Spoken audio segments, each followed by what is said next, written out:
Oui, en 2016, l'Assemblée générale des Nations unies a adopté le principe de faire un pacte mondial sur la question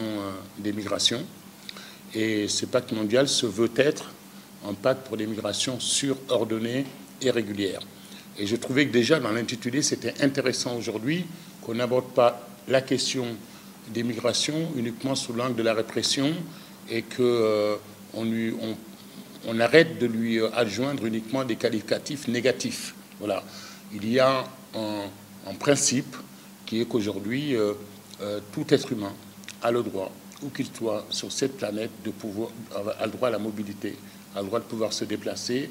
au-delà de ceux qui sont forcés à le faire parce qu'ils sont victimes des régimes totalitaires, parce qu'ils se déplacent à cause des phénomènes climatiques qui en font des réfugiés climatiques, parce qu'ils se déplacent pour des questions économiques. Il faut réaffirmer un principe de base qui est que chaque individu a le droit de se déplacer. Bon, il n'est pas normal aujourd'hui, par exemple, que moi, avec mon passeport français, j'ai le droit de pouvoir me déplacer dans le monde entier,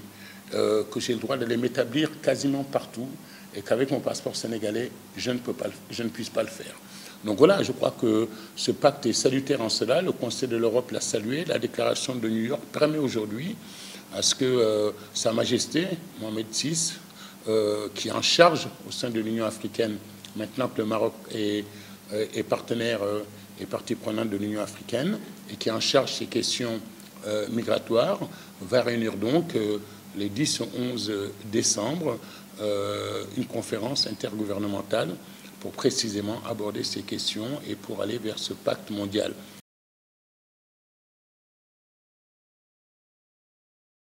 Donc il est important de rappeler que ce pacte ne remet nullement en question le droit de chaque pays à gérer l'entrée et le séjour des migrants sur son sol. Il ne s'agit pas d'un cadre contraignant juridiquement. Chaque pays pourra continuer à faire sa politique, mais la grande vertu d'un pacte mondial, c'est qu'au moins dans les objectifs que nous allons discuter, qui sont au nombre de 26, il y a des éléments où tous les pays pourront s'inspirer pour mieux appréhender ces questions-là. D'abord en affirmant que ces migrations aujourd'hui ont existé de tout temps, qu'il s'agit aujourd'hui de pouvoir faire en sorte qu'elles puissent se faire dans un cadre juridique réfléchi en commun, qu'il s'agit aussi, et ça me paraît essentiel aujourd'hui, de pouvoir aussi protéger en matière de droits de l'homme, en matière de liberté fondamentale, l'ensemble de ces hommes et de ces femmes qui se déplacent, et précisément parce qu'ils sont victimes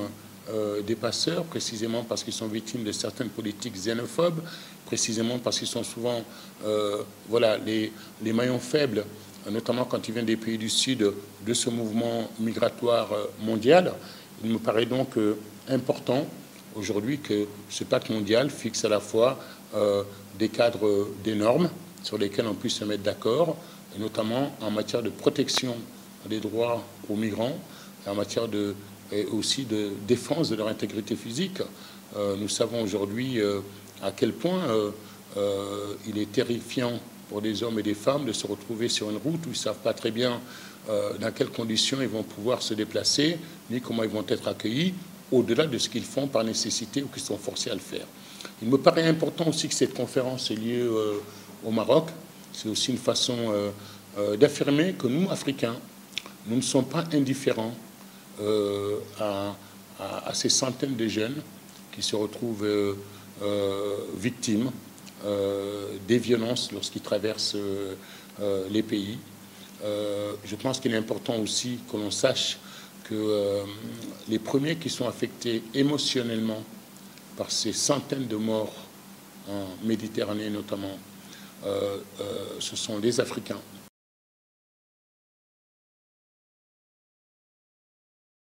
Donc il est important de rappeler que ce pacte ne remet nullement en question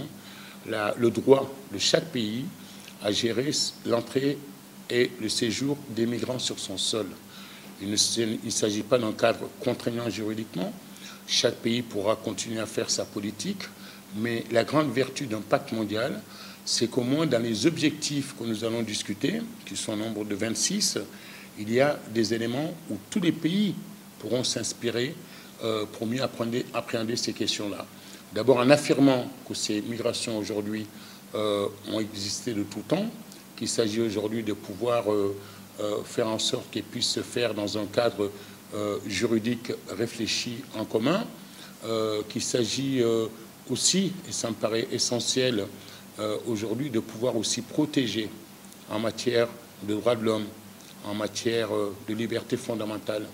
l'ensemble de ces hommes et de ces femmes qui se déplacent, et précisément parce qu'ils sont victimes des passeurs, précisément parce qu'ils sont victimes de certaines politiques xénophobes, précisément parce qu'ils sont souvent voilà, les maillons faibles, notamment quand ils viennent des pays du Sud, de ce mouvement migratoire mondial. Il me paraît donc important aujourd'hui que ce pacte mondial fixe à la fois des cadres, des normes sur lesquelles on puisse se mettre d'accord, et notamment en matière de protection des droits aux migrants, en matière et aussi de défense de leur intégrité physique. Nous savons aujourd'hui à quel point il est terrifiant pour des hommes et des femmes de se retrouver sur une route où ils ne savent pas très bien dans quelles conditions ils vont pouvoir se déplacer, ni comment ils vont être accueillis, au-delà de ce qu'ils font par nécessité ou qu'ils sont forcés à le faire. Il me paraît important aussi que cette conférence ait lieu au Maroc. C'est aussi une façon d'affirmer que nous, Africains, nous ne sommes pas indifférents à ces centaines de jeunes qui se retrouvent victimes des violences lorsqu'ils traversent les pays. Je pense qu'il est important aussi que l'on sache que les premiers qui sont affectés émotionnellement par ces centaines de morts en Méditerranée notamment, ce sont les Africains.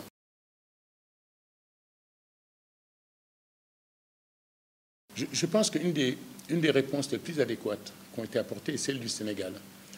Son Excellence le Président Macky Sall a tenu à ce qui est, vous savez, maintenant nous avons tous cette carte nationale d'identité de la CEDEAO qui nous permet dans tout cet espace-là africain de pouvoir nous mouvoir simplement, et on n'a pas besoin de... dans tous ces espaces, on n'a pas besoin de visa, on n'a pas besoin d'avoir des contraintes pour pouvoir se déplacer. Et personne aujourd'hui ne peut dire, parce qu'il y a eu une carte nationale d'identité de la CEDEAO, que d'un seul coup, il y a eu des mouvements migratoires immenses qui sont détournés vers tel ou tel lieu. Donc on voit bien que lorsqu'on crée les conditions pour que des hommes puissent aussi se déplacer, paradoxalement, par moment, ça peut apporter à réguler naturellement les flux. Lorsqu'un jeune, par exemple, aujourd'hui, qui est prêt à mourir en traversant la mer, se retrouve coincé à travers un système de visa et qui ne peut pas se déplacer, eh bien, il reste confiné au même endroit. Mais lorsqu'on sent qu'il a les moyens de pouvoir se déplacer,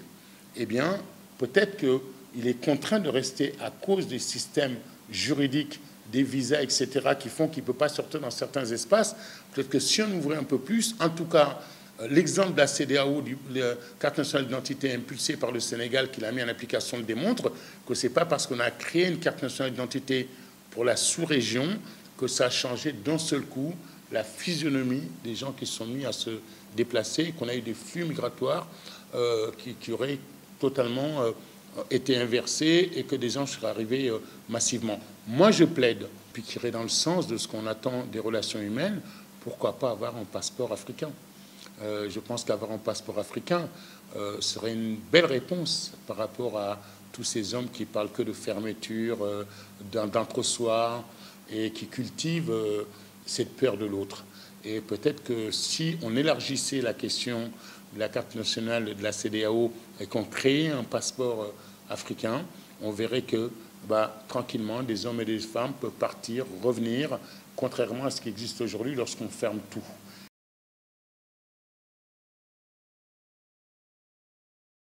Le fait de voir aujourd'hui que des Africains peuvent se réunir, parler d'une seule et même voix au sein d'une conférence mondiale consacrée à ces questions-là, pour réaffirmer leur attachement à des libertés, au droit à la mobilité, me paraît une grande avancée. Et c'est aussi une façon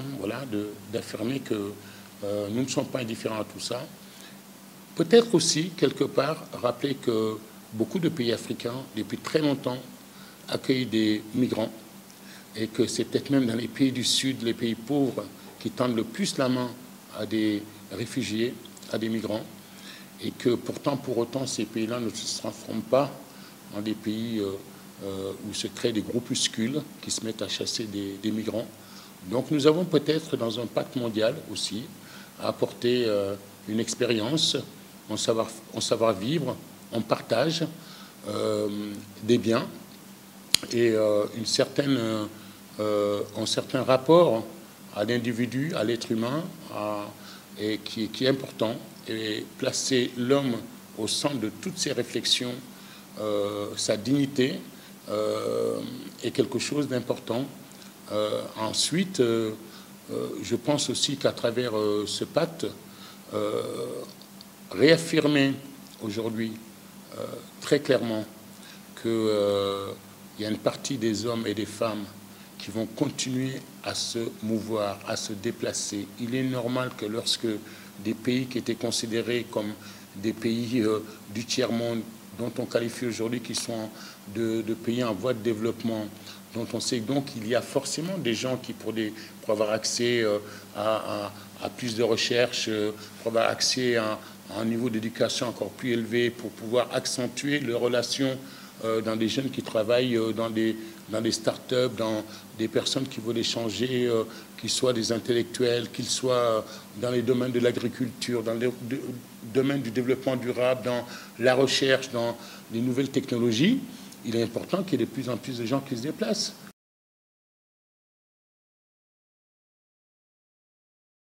Après, je pense qu'il y a aussi dans les recommandations des choses extrêmement concrètes. Par exemple, aujourd'hui, mettre en place un système d'information numérique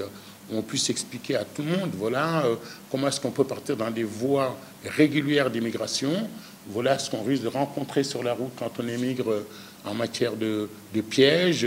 qu'il faut éviter. Voilà à tout moment à qui vous pouvez vous adresser quand vous sentez que vous êtes en danger, me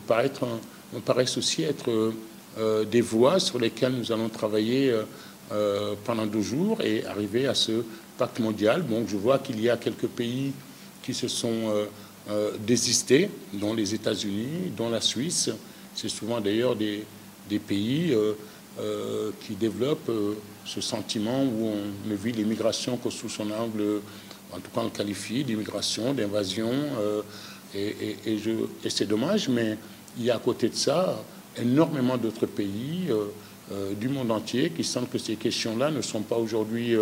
des questions qu'on peut traiter de façon marginale, qu'on peut traiter uniquement à travers des discours violents de rejet, et qu'on est obligé de prendre dans toute sa dimension, et qu'il y a, y compris, on voit dans les échanges, il y a une nouvelle